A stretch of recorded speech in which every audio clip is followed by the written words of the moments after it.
Naranasan nyo na bang makakita ng isang misteryosong bagay na kusang gumagalaw kahit na walang nagpapagalaw dito? Siguro kung tayo ay makakaranas na makakita ng ganitong klaseng pangyayari, tayo ay mapapatakbo na lang dahil sa takot. At iyan ang topic natin sa video ngayong araw. Ang title ng video natin ngayon ay ang 5 misteryosong bagay na kusang gumagalaw huli sa kamera. Ang panguna sa ating listahan ay shopping cart.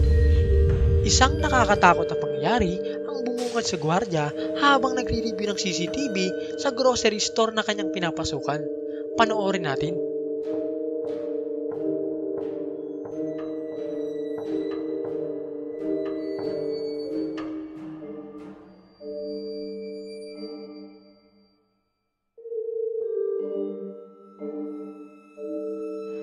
Kung ating papanoorin ulit, ay imposibleng gawa-gawa lang ito dahil kita sa footage na ang grocery store ay sarado na at wala ng tao. Kaya sinong loko-loko pa ang gagawa ng ganong klaseng pangyayari?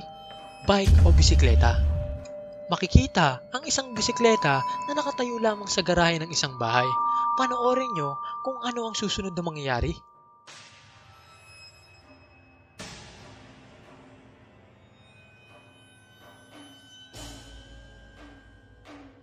Nakakakilabot, di ba? Madami nagsasabi na ito ay isang espiritu. Pero panoorin ulit natin. Katambay, kung may idea kayo tungkol dito, maaaring isulat nyo lamang sa ating comment section.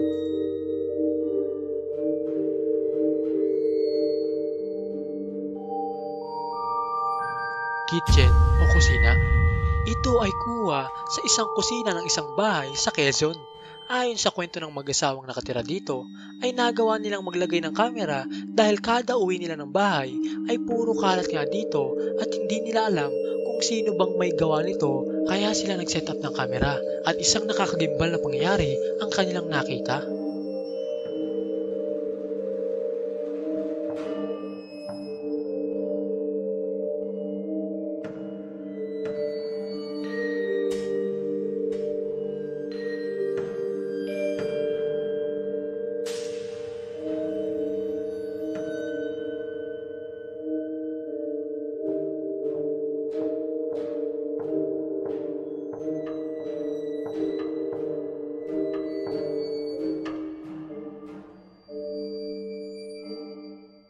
At ito pa ang isang footage na aking nakuha.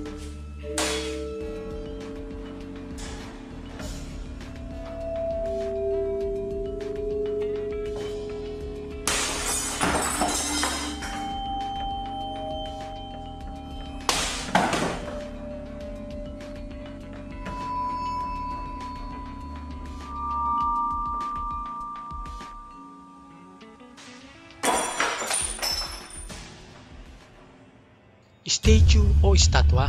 Ayon sa aking nabasa patungkol sa footage na ito ay kaya sila naglagay ng kamera ay dahil napansin nilang nag-iiba ang direksyon ng estatwa kahit daw wala namang gumagalaw dito.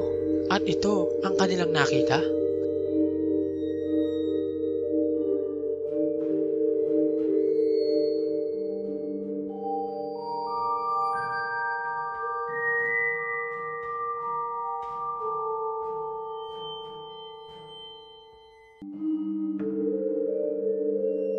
At ang huli sa ating listahan ay teddy bear.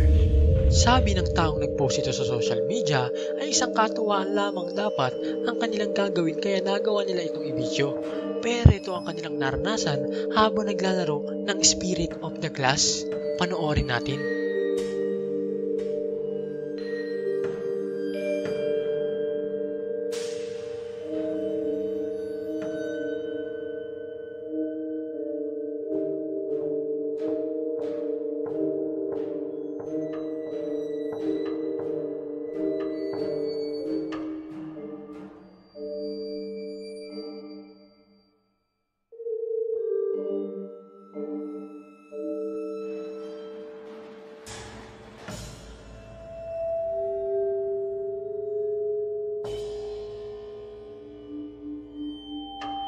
At dyan na po nagtatapos ang 5 misteryosong bagay na kusang gumagalaw huli sa kamera.